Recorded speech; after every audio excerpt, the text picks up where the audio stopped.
You would be surprised how many hop-ups we've seen in Apex throughout the years. Since 2019, the game has had 16 different hop-ups, and while you may know many of them since you do see them every day, there are quite a few that, unless you have played every single event ever since the game came out, you may never have seen. I figured that the best way to show all of these hop-ups would be through an Iceberg video. If you don't know how an Iceberg video works, we will go over the most commonly known hop-ups at the tip of the iceberg, that being the ones available today, and as we progress down the iceberg, we'll get to the more niche and mostly forgotten, if not even deleted, hop-ups at the very bottom. That being said, there is some really interesting trivia about the hop-ups we have today because they were a lot different back in the day, so don't skip ahead just yet. So I hope you're feeling nostalgic because as with plenty of my recent videos, we're going to take a trip down Apex Legends history. Let's dive, pun intended, into it. Let's start off the tip of the iceberg with the hammer point rounds. This pesky hop-up can currently be equipped to the Mozambique, the RE45 and the P2020, and it increases damage against unarmored targets. When looking back into its history, the hammer point rounds are really hollow husks compared to their own selves, currently only raising the Mozambique damage per full unshielded body shot from 45 to 60, and the P2020's unshielded damage per shot from 18 to 27. But when they were released, all the way back in Season 2, the hammer point rounds would allow the Mozambique to deal up to 108 damage per full body pump, and the P2020 used to deal a whopping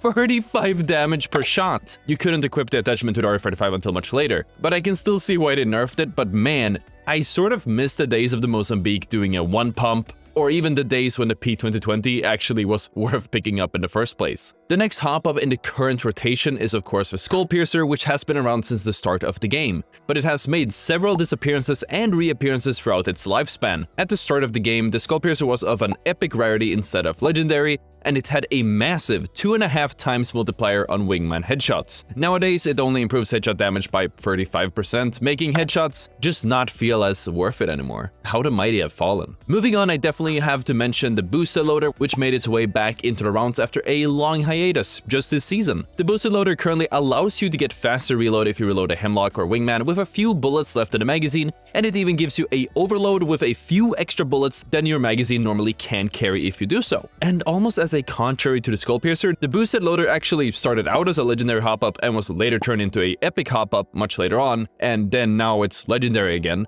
And fun fact, for a short while, the Wingman only came with 6 bullets by default, which isn't nearly enough for a full fight, but thankfully the boosted loader was also available during this short time, so using an overload helped you keep a decent amount of bullets in your Wingman despite the very low rarity magazines at the time. But let's move on and talk about the turbocharger, which is actually the most persistent out of all of the hop-ups in the game, to the point where I thought it had been available for the game's whole lifespan, but it turns out that it was briefly out of rotation in Season 4 and 5, so close enough. This bad boy actually works different depending on what gun you equip it to, where it allows you to completely skip the charge up and fire instantly with the Havoc when equipped, and it speeds up how fast the Devotion takes to hit its max rate of fire when equipped. And fun fact, it wasn't until after Season 15 that the turbocharger started lowering the amount of damage per shot fired by 1, so before that, the Havoc was a pretty valuable alternative, especially if you could find all the loot to actually build it. And finally, let me tell you about the Disruptor rounds. We all know how they work by now. They add extra damage against shielded targets. They're available to be equipped on the Alternator and the Peacekeeper, and they are baked into the L-Star for some insanely high damage per second. But there are 2 pieces of trivia that I really love about the Disruptor rounds. First off, the Disruptors have only been available for 2 seasons.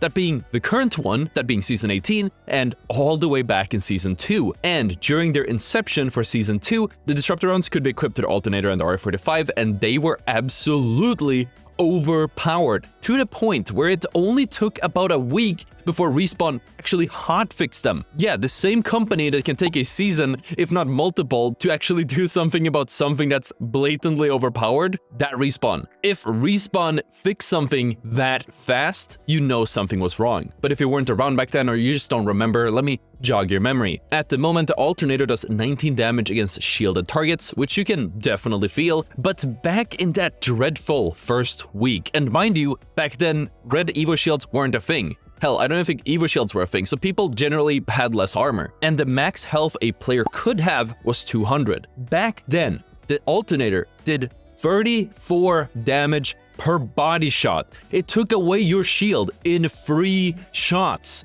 This thing dominated the game for a short period of time, but because of how much of an impact it made, anyone who played the game around the time remembers the dark times of the Disruptor alternator. And speaking of dark times, let's move on to something a little bit darker. On the next tier of this iceberg, right underneath the surface, we have the hop-ups that just recently were removed from the game, but still can be considered recent memory. The first one of these hop-ups is the double tap trigger. This tiny hop-up never really got a foothold in Apex because despite objectively being a good way to add an alternate firing mode to your weapon, it wasn't really that good, and most players just skipped using it on the EVA 8 or the Scout, because despite the stats being more or less the same, if not marginally better than the stock version of the weapon, using a burst mode on either the Scout or the EVA 8 felt really weird, and almost everybody who tried it didn't feel like it was worth wasting the energy on. Yeah, the double tap trigger doesn't really have any rich history, it was kind of a looser hop-up, so what about the Anvil Receiver? The Anvil Receiver recently made a short-lived return to Apex in Season 15, not having been seen since Season 9 before that. Fun fact, it was actually introduced in Season 3 alongside the double tap trigger. How about that? But unlike the double tap, the Anvil actually saw some use. It could be equipped to the R301 and the Flatline to significantly increase their single fire damage per shot at the cost of an additional bullet per shot and a slower fire rate. While it wasn't that useful with the R301, many players enjoyed equipping the Anvil to the Flatline,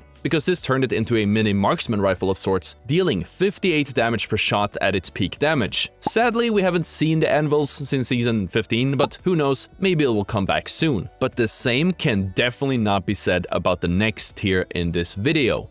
That being Tier 3. In the last tier, we covered the hop-ups that were available in the previous year or so, but now we're going to dive a little bit deeper to a few hop-ups that were last seen way past a year ago. The Shatter Caps were initially introduced in Season 9 and were available for the 30-30 repeater as well as a bow kick compound bow. This hop-up gave the user another firing mode that could be toggled with the default firing mode key, where instead of shooting one bullet, the bow kick or the 30-30 would shoot a burst of 7 pellets, much like a shotgun. All in all, I don't know of anyone who ended up using any of these intentionally, as both the bow check and the 30-30 have to be charged up to do any decent damage in the first place, which also applied to the Shatter Caps. And when is the last time you slowly but painfully charged up a shotgun when taking a shotgun fight? Peacekeeper doesn't count. They were really pea shooters at best. The Shatter Caps lasted until Season 14 and were later on removed as an available hop-up with the release of Season 14.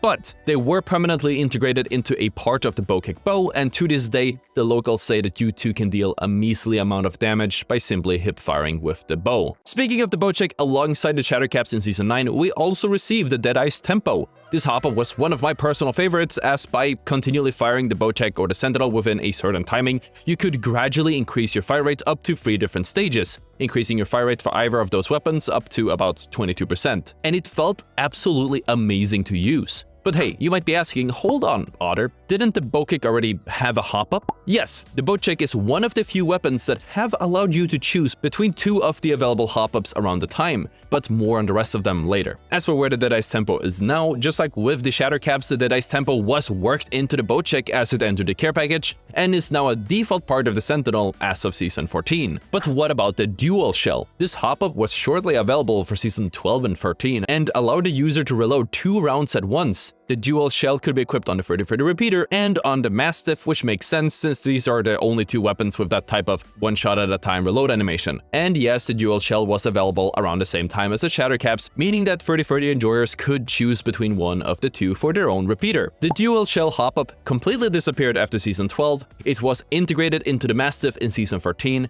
and finally reunited with the 30-30 in Season 14, when as a balance adjustment, it was worked into that gun as well. And finally, closing out this tier, we have another hop-up that has only been available for 2 seasons. But in this case, the hop-up was not only available for 2 seasons, but was last seen over a year ago. The Quickdraw Holster was introduced in Season 7 and could be attached to the Wingman and the RE45, reducing the weapon swap time, how fast you could aim down the sights, and its hip fires. During its Season 7 run, the Quickdraw Holster would compete with the Skull Piercer on the Wingman, and while it was available, you couldn't use hammer points on the RE45 at the time, so, you know, it was just a quick draw for the RE45. The Quickdraw Holster, however, didn't see much playtime since you ideally wanted to carry a Skull Piercer on the Wingman, and nobody really wanted to touch the RE45 in the first place. After disappearing for 1 season, season, the quick draw holster saw one final re-emergence in Season 9 before being scrapped and partially integrated into the RF45, which now received a slight upgrade to its draw speed, holster speed, and its aim down sights animation speed. The Wingman, on the other hand, did not see any integration from the Hopup. And now that I think about it, funny enough, when I built this Iceberg, most of what went into choosing what tier a Hopup went into was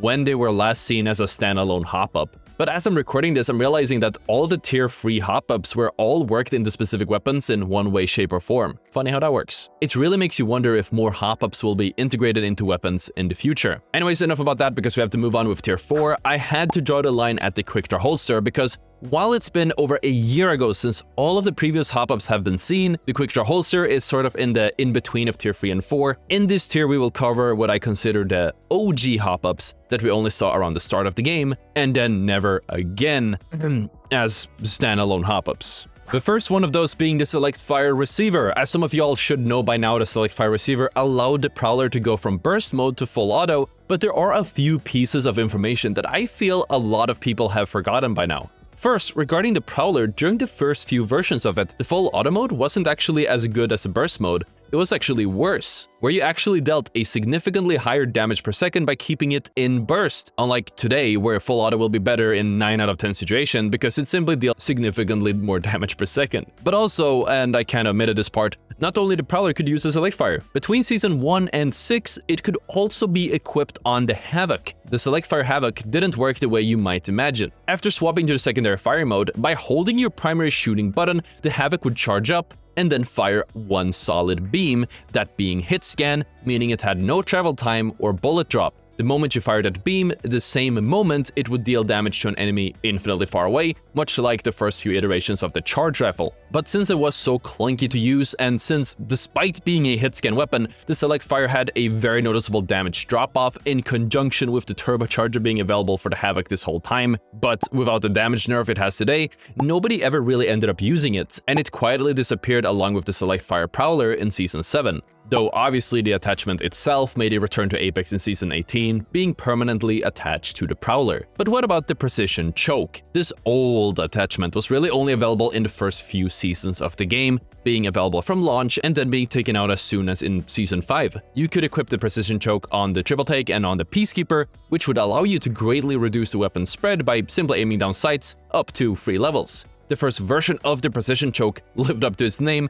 allowing for decently long snipes with the Peacekeeper for a whopping 100+ damage, and the Triple Take couldn't be used without it. And realizing how integral the Hopup was for these two guns, Respawn eventually decided to permanently add the Precision Choke to both the Peacekeeper and the Triple Take from Season 6 and onwards. And you might be thinking that, wow, that is a lot of information. That must be everything. What a good video. And if you watch this long, I do really appreciate that. It's been pretty good so far, but there's actually one more tier at the very bottom of the iceberg. That's right, there are Hopups that were only available for one very short period of time and then were never really seen again. And in a way, they sort of build off each other. Anyways, first off we have the Graffiti Mod, which was a limited time Hopup for the Spitfire all the way back during the Always Be Closing game mode. The Graffiti Mod would increase the magazine size by 15% and would decrease your reload time by 25%, in addition to changing your bullets to paint-loaded rounds, which could be toggled between yellow, green, and purple. And thanks to their painting capabilities, community members used these rounds for some beautiful masterpieces. And obviously, the Graffiti Mod was a teaser for Rampart's passive, who later would be released in Season 6, but not many know that the Hopup accidentally was leaked during the game's first hunt, where it spawned in one of the loot bins in the quest, The Broken Ghost. Another version of the Graffiti rounds would later be seen when Rampart got her own town takeover, that being Big Mod on World's Edge in Season 10. Any weapons that were purchased from the vending machines within the Big Mod would receive Rampart's special Hopup. Look familiar? The special weapons would be a little bit weaker than the Graffiti rounds, decreasing the reload time with the purchased weapon by 25%, but you didn't get the increased magazine size. And worst of all, while the Rampart special weapons do have paint-based rounds, the color of the bullets is completely random, meaning any attempt of making art is completely impossible, I guess unless you're Jackson Pollock. And that is all of it. But obviously Hopups aren't the only things in Apex that have a super rich history, so if you are interested in more Iceberg videos, you will definitely want to check out the video on the screen for the Apex Legends Movement Iceberg. Thank you so much for watching, and I'll see you all tomorrow. Peace out.